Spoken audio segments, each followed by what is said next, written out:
it's me, Fairy Clodagh, back for another story time. And my fairy friends are here again too. See if you can remember their names, yeah? We have Ali May, Layla Bell, Jojo, and Evie B. That's right. And today, our story is called The Fairy Who Got Words Jumbled Up.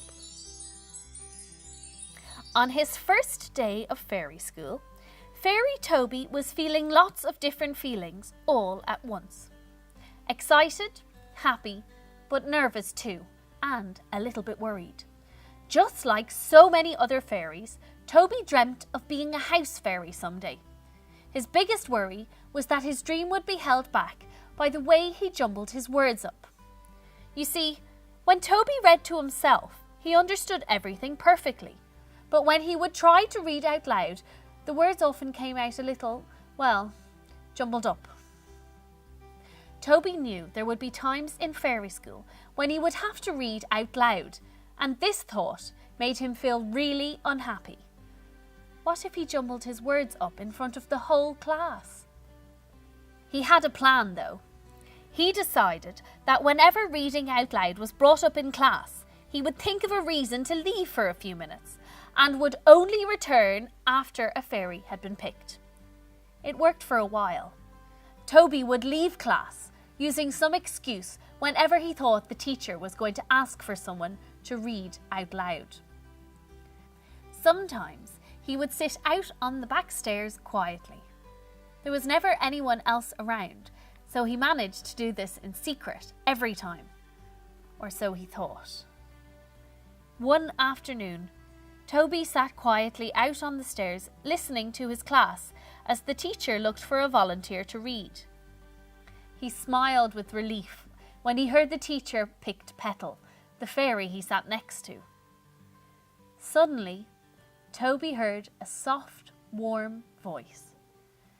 "So why do you sit out here when you really want to be back there?" Toby was shocked and looked all around, but he couldn't see anyone. "Who said that?" he called cautiously. Moments later, he saw some sparkling light coming from the stairway above.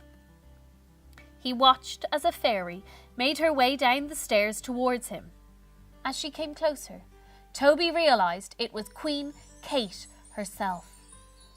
"Oh gosh! Sorry, Queen Kate," Toby said as he bowed his head.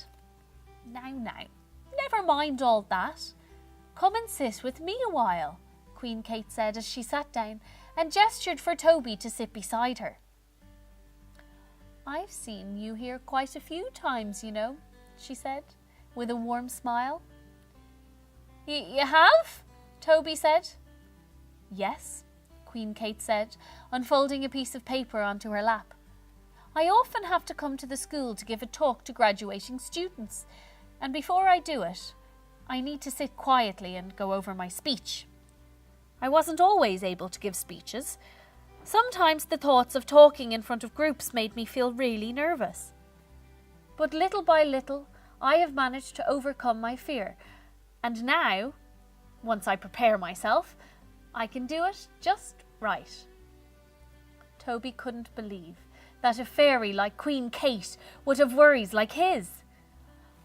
"Well, Queen Kate," he said, "the thing is, when I try to read out loud, I just get all confuddled." Toby realised straight away that he had been trying to say confused or muddled, but it came out as confuddled. He couldn't believe he'd made such a silly mistake in front of the queen of all the fairies. "Confuddled," Queen Kate said with a smile. "I like it." She glanced at her watch and then said, "I must go. But you know, what I have learned about myself over the years is that the more I do things I'm worried about, the less I am afraid of them." Queen Kate laid her hand on Toby's shoulder and said, "It's never as bad as you think it will be." Toby was flabbergasted as he watched her glide away. Did I just have a chat with Queen Kate? He asked himself, shaking his head and laughing. Toby couldn't stop thinking about what Queen Kate had said. A few days later, while daydreaming in class, he was startled to hear his teacher call his name. "Sorry?" he asked. "I asked, would you read the poem for the class?" his teacher replied gently.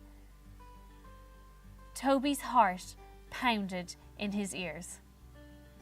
Oh no.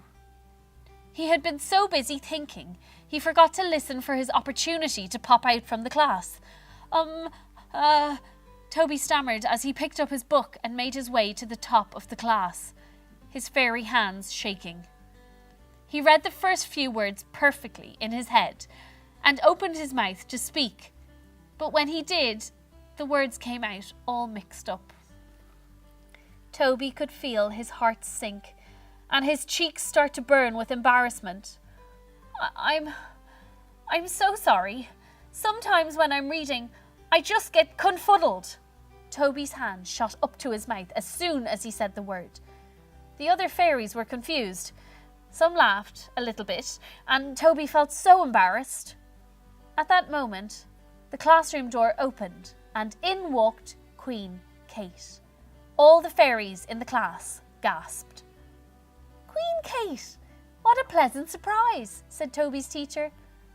"Oh, I am sorry," Queen Kate said. "I seem to have wandered into the wrong room. Sometimes I just get a little confuddled. But no one is perfect. We all have things to work on." Queen Kate winked at Toby, and before he knew it, she was gone. Toby's teacher smiled. "Confuddled," she repeated. "I really like that word, Toby." The rest of the class nodded, and some of them even started using the word at break times.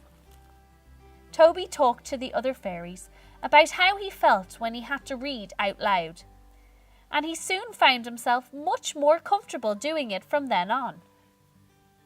Sometimes he still got his words jumbled up, but with the support and understanding of his friends, his teacher, and of course Queen Kate, as well as a lot of hard work and dedication, Fairy Toby graduated from fairy school with flying colours. He is now a house fairy, and he says he's not the slightest bit confuddled about how happy he is. The end. Thank you for joining me, guys, and I hope to see you again soon. Bye!